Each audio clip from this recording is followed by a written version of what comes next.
Greetings, Minecrafters, and welcome to another Minecraft discussion. My name is Kimberly Quinn, and I am thrilled to be here today. We've got a real snowy day going on. I'm all snuggled up and ready to have a chat with you about restoring serenity to your day.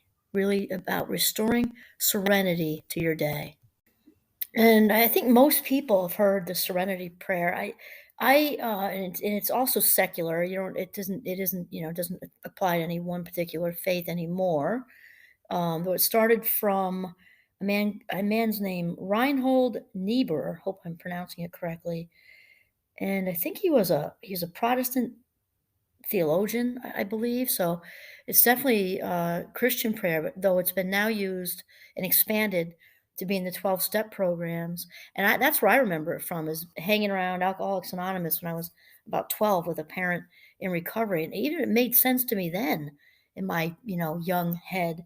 And you'll see it written in a little bit different in some different ways, but it's just so important and so applicable to today's, media saturated, fast paced world. I mean, I think we just lose track of not just the value of our moments, therefore our life minutes, but that we really can have a serene day, even with things going on. So, anyway, just the first part of it goes like this: God grant me the serenity to accept the things I cannot change, the courage to change the things I can, and the wisdom to know the difference. And I remember when I went to the anniversaries and things as a kid, and I was also, quite honestly, I was shallow how, because I was also there for those huge cakes with a high test frosting and those big flowers. My sister and I used to argue over who got the corner piece and the flower. Just a little sidetrack.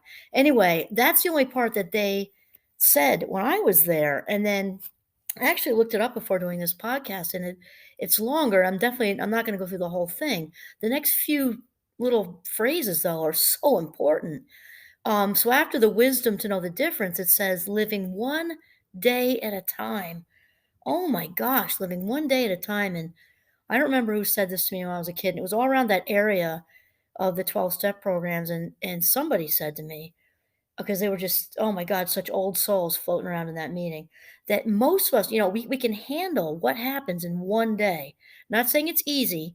It's when we allow it to pile on like Mount Everest that we feel overwhelmed and throw in the towel. When really, if we look at this day is unattached to any other day, it's not attached to yesterday, last week, last month, 10 years ago, and it's not attached to the future because it isn't here yet.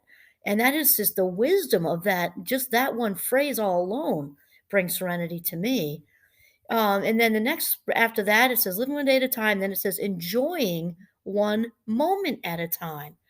And it's interesting because I see the shortened version of the Serenity Prayer all over, and this is just every bit as important as those first three phrases, enjoying one moment at a time. And from a cognitive psychology perspective, which is what my doctorate is in, neurologically, this has meaning because the brain can only do one thing at a time. And people say, oh, I'm such a good multitasker. No, you're not. You're probably a nervous, frantic wreck if you think you are, because the brain can only do one thing at a time. Neurons can only focus on one thing at a time. So it looks like multitasking is actually a quick shift in attention. That's really all that is. All that is. And then the third phrase that goes right after that one, it says, after we say enjoying one moment at a time, taking this world as it is and not as I would have it. I love that because it's this huge acceptance of this go with the flow. It makes me think of the sea turtles in Nemo, just kind of going with the flow, taking life as it comes. Because here's the thing, we really don't have another choice. Life is going to do what it's going to do, and we can either roll with it or let ourselves get upset. I mean, the wisdom of this prayer is amazing. And until this minute, I think I didn't realize it. Just the next three phrases that follow the first three phrases, I wish were included more when you see it out in the world, because that's some big, huge wisdom going on right there. I'm honestly sitting here chuckling because here I am in the most, if you can picture this, it's like an LL Bean cover or something. It's a very chilly day in northern Vermont. The snow is coming down. I'm having a remote day, and the fire's going in the wood stove, and Giovanni the golden retriever is right next to me, taking a nap, and I unplugged the landline so I don't have any interruptions. This I'm in a serene mode having this conversation with you, and for real, I mean, it's just my cup overfloweth right now. And that said, I'm thinking of an example that's also me in a different life minute, or minutes. When I think of, when I've done this before where brushing my teeth, and this is not recently because I've totally kind of, not totally, I'm a work in progress, but I've got somewhat of a grip on it. But I'm thinking of when I've been in a hurry and I'm brushing my teeth or something. And then I actually go while the microwave is still making its noise to get my tea out, and I'm, like, brushing my teeth, and I'm, like, 30 seconds left, and then it's gonna beep, and I kinda take the tea out and then go back and spit in the sink. That is so ridiculous, and I'm humbly admitting to you, while I'm sitting with total serenity right now, with the fireplace, the wood stove going, and the golden retriever, and phones unplugged and everything, that because I'm a work in progress, that has also been my reality, and more than once. Or I go into the bedroom to get something, and then I notice that the laundry is stacked up, and instead of focusing on just brush your teeth. And now that I'm way more along the road with mindfulness than I was with that example I just said to you, we can be mindful doing anything. We can be mindful brushing our teeth. And actually, I have another example, and this was this morning. I was just about actually I had some great ideas for the Minecraft YouTube channel, and I stopped myself, and I did jot them down so I didn't lose them, but I jotted them down very quickly because I was about to do the dishes, and I believe it or not, I was looking forward to doing the dishes because after 25 years or whatever, we finally got a new kitchen, and I love keeping it clean. It's actually joyful for me. It is serene. And I said, "You know what? Wait. I don't have to jump into that videos." And I love doing them. It's not that. It's just that I was already started with the dishes. So I actually there was like a small success for me here because I wanted to jump right into the other thing. I said, this will maybe take 15 minutes. Let's enjoy the hot water.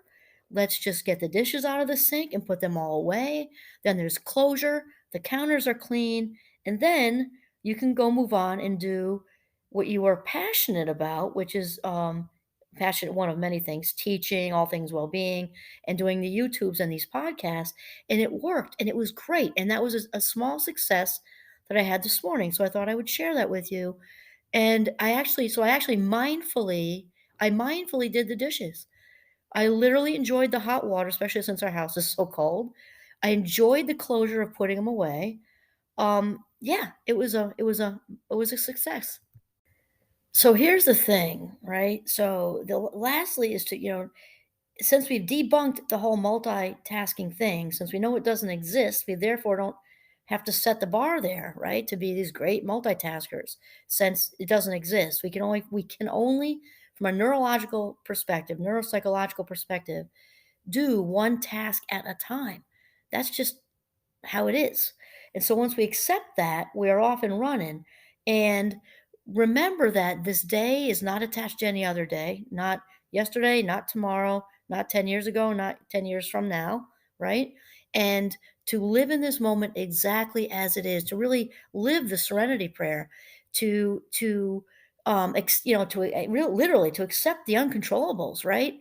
And the courage and also maybe add in their strength to control what we can control, and then the wisdom to really be able to differentiate one from the other, what we can control and what we can't, and to just let go. Just let go and take life as it comes. This is what we're talking about. This is how we bring serenity into our lives because we do not have to be neurotic and frenzied and rushing around. Like whatever curveballs are flying around out there are going to happen anyway. So it's kind of like think of it as whitewater rapids or something. You can either be in the river, being tossed around and banging against rocks, or you can step out on the riverbank and observe it all. The river's still flowing, everything's still happening, but you're not getting bounced around and crazy. You're observing it in a far more relaxed state.